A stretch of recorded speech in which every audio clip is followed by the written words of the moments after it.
כאן מאור וזה הערוץ שלי, והיום אני אתן לכם את כמה הטיפים האפשריים שאני יודע על פוקימון גו, ואני גם אראה לכם את הפוקימונים שלי. אז נתחיל עם הפוקימונים שלי. יש לי את ארקניין. כן, ארקניין, 1350. כמו שאתם רואים.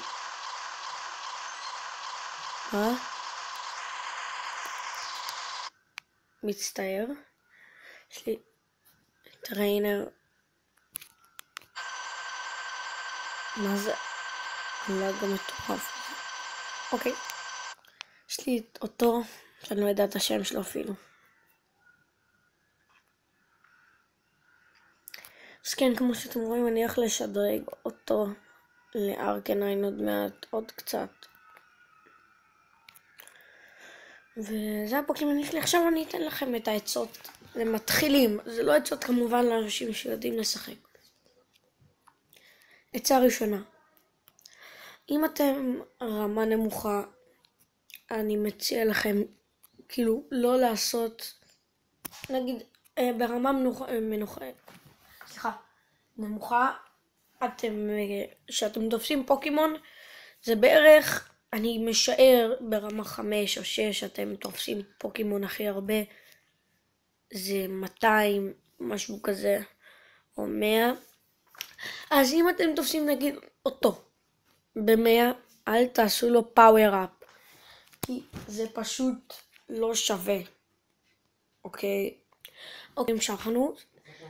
אל תעשו לו פאוור אפ בחיים, כאילו זה אוקיי, אז אל תעשו לו פאוור אפ, כי זה פשוט לא שווה. 180, אל תעשו פאוור אפ פשוט ברמה נמוכה.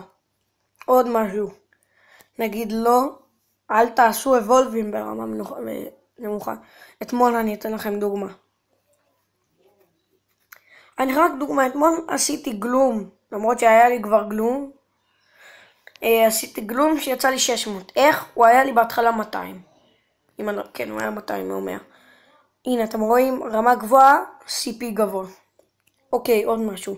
רמה 5, אני יודע שאתם יכולים נגיד להילחם נגד מכונים. אז אל תלחמו נגד מכונים, כאילו, יש, זה מכנה של האדומים. לא קשור, אוקיי, סליחה. אל תלחמו נגד מכונים, אפילו אם יש להם נגיד אותו, שהוא 800 ואני מנצח, אבל למה שאני אלחם? כי זה המכון שלי. אל תלחמו נגד מכונים למרות שאתם רמה 5, כי לפי מה שאני זוכר, שהייתי רמה 5, הכי חזק שלי היה, אני אראה לכם פשוט, אם אני לא טועה, אבל נראה לי שאני טועה.